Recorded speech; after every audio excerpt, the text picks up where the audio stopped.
whatever industry you pick, if you outwork everybody, if you try to be a little smarter than everybody, if you try to be a better salesperson than everybody, if you try to be better prepared than everybody, you've got your best chance. Because if you don't do it and somebody else does, I have the saying, work like someone's trying to take it all away from you.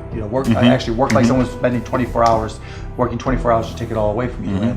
And that's kind of the way I look at it. What would you say is the number one reason why people fail? Lack of brains, lack of effort. Lack of brains, lack of effort. Yeah, they don't do the work. They don't learn. When you walk in the room, when you start a business and you start to talk about somebody, you're never in a vacuum with no competition. Unless you're just extremely lucky. And if there's going to be competition, that means somebody else knows your business as well as you do when you get started.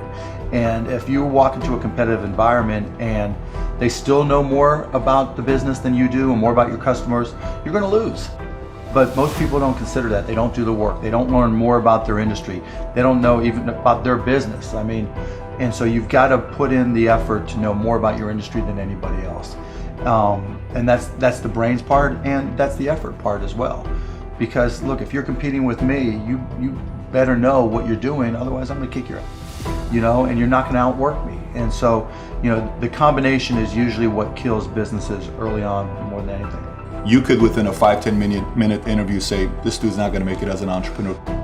Yeah, I can typically tell, right? I can tell by their passion, I can tell by their focus, I can tell by their preparation. There's a whole realm of things in any business. Here's the business you're in, and here's 1,000 things that influence whether or not you're going to be successful. Through my experience in businesses, I can put myself in his position and say, okay, here are 900 of the 1,000 things he has to be aware of, and then go through and ask. And by how many of those or her issues they've been able to address already, that kind of gives me a sense of how hard they're willing to work. And I can tell by the questions they ask me. So all I have to do is say, okay, what do you want to know? And when they start saying, what should I do? They ask you. Yeah, and that's fine, right? And I want them to ask questions, but people like to say, the only stupid questions are the ones you don't ask, and that's not right? Because the questions you ask tell whoever more about you than anything else you do. Because in particular, it tells me about your preparation. If you ask me questions about just basic things that you should have known and you should have down to a science, that's going to disqualify you almost more than anything.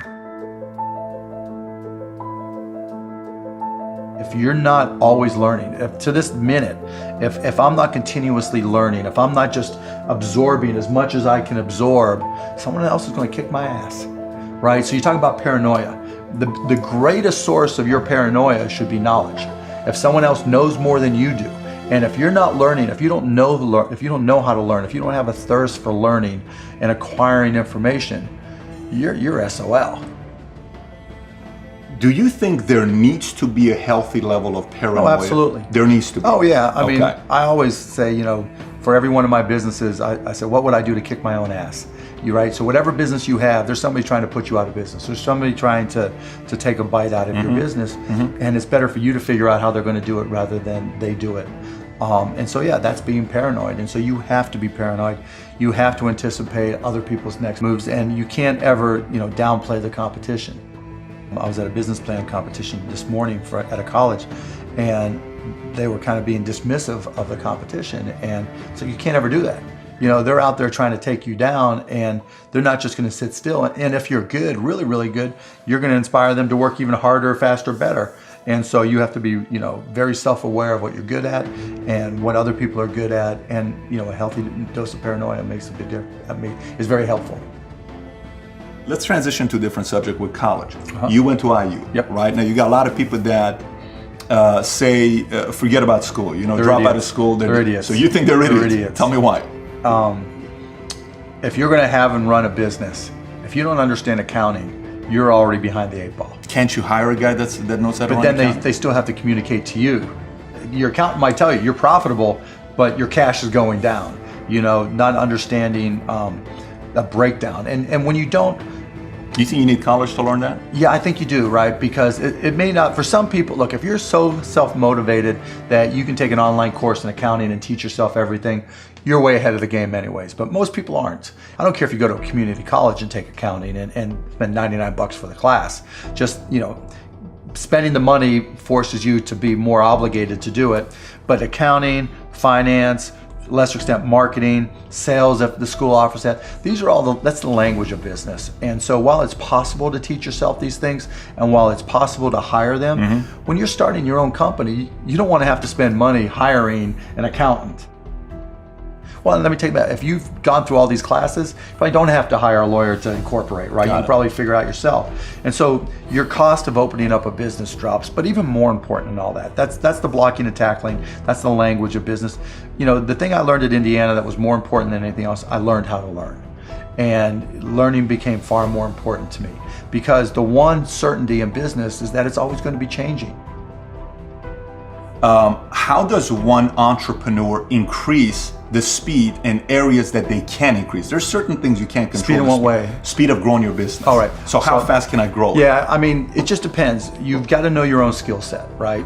And you've got to know how that fits within your company's life cycle. You know, some companies are slow grind. And you just have to understand that, and you've just got to bide your time until it starts to click, and then grow with it quickly.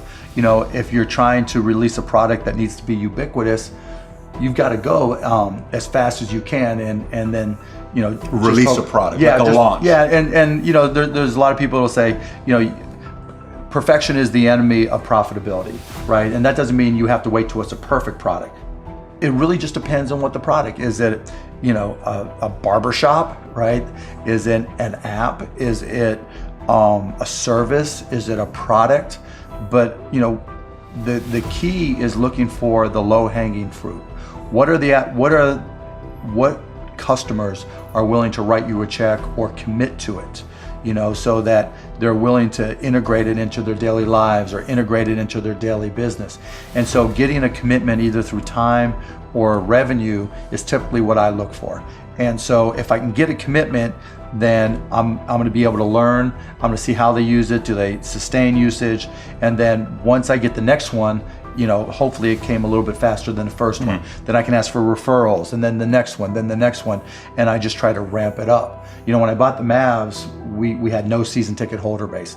And so literally it was a matter of just putting a list of former season ticket holders in a white pages back then, you know, on my desk next to my phone, and making phone calls. You? Yeah, me. Yeah, because if I'm not going to do it, how can I expect someone else to do it, right? So just get on the phone. Hey, this is Mark Cuban. I'm the new owner of the Dallas Mavericks. You know, I'd like to invite you back for a game. It's not, though. This is my business. But you can't get regular sales guys or something to make those calls once they get to a quarter. You're a guy that's a billionaire. You're making those calls. But that's all, you know, and that's fine and good, right? Because everybody's got their own goals, right? But still, I didn't want anybody at the Mavs to be able to say, well, he's not willing to do the work, right? There's, you know, if I walk around, I'm picking up all the papers. I'm not saying go get that picked up. I'm like, okay, that's trash. I'm picking it up. But in terms of speed of growth, it's really, you got to get that first customer first. And then when you get that first, what did you learn? Reiterate, get that next customer. And then hopefully as you learn more and more through the process, then the next one comes by even faster. You know, alluding to it earlier about entrepreneurs being born or built, you know, and I think I knew I was wired to be excited about business.